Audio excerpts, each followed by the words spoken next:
Hello दोस्तों, आपका welcome है एडी पॉइंट यूट्यूब चैनल में। आज हम स्टार्ट करने वाले हैं कॉम्पिटिटिव एग्जाम से रिलेटेड कुछ टॉपिक्स को, जो कि बहुत ही ज्यादा इंपॉर्टेंट रोल प्ले करते हैं आपके एग्जाम में।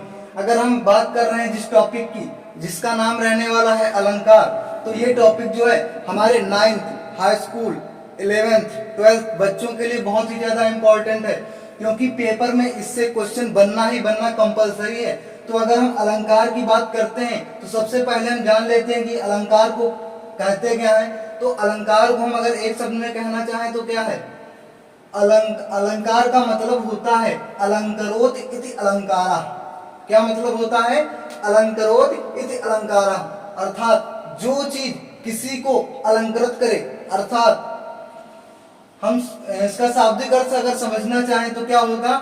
शाब्दिक अर्थ है इसका आभूषण। अर्थात हम कह सकते हैं कि जैसे स्त्री की शोभा उसके आभूषणों से होती है, किसकी? स्त्री की शोभा उसके आभूषणों से होती है, ठीक उसी प्रकार से काव्य की शोभा अलंकार से होती है। किस प्रकार से? काव्य की शोभा अलंकार से होती है।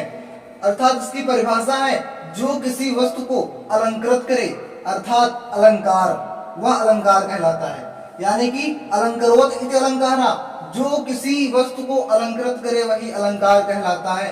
तो ये होता है अलंकार।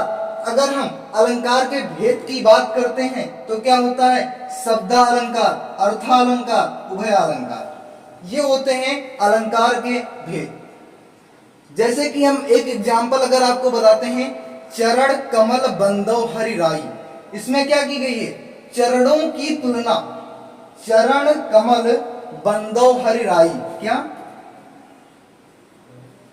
चरण कमल बंदो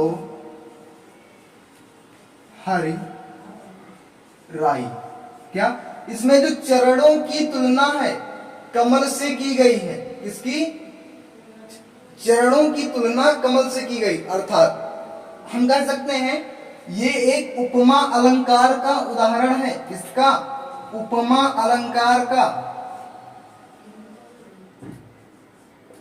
क्योंकि इसमें जो है उपमेय की तुलना उपमान से की गई है, अर्थात चरणों की तुलना कमल से की गई है।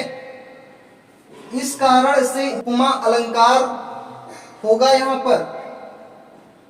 तो जो अलंकार है क्या है? अलंकरोत इति अलंकारा। समझ में आया होगा कि जिस प्रकार से अगर हम मान लेते हैं, अगर किसी चीज को जिस प्रकार से मंडप को सजाने के लिए बहुत से डेकोरेशन की आवश्यकता होती है, ठीक उसी प्रकार से किसी काव्य को सजाने के लिए, किसी काव्य को सजाने के लिए या उसे अलंकृत करने के लिए अलंकार की आवश्यकता होती है।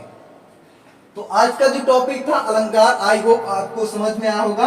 और अगले लेक्चर में हम कवर करने वाले हैं अलंकार के भेद, शब्दालंकार, अर्थालंकार और उभयालंकार। इसमें से ये तो बहुत ही ज्यादा इंपॉर्टेंट है, इसका इनके कंपैरिजन में इसका 50% यूज होता है, लेकिन इनका अलंकार इनका जो उपयोग है 100% होता है। ठीक है, तो इनके बारे में हम आपके साथ में डिस्कशन करेंगे।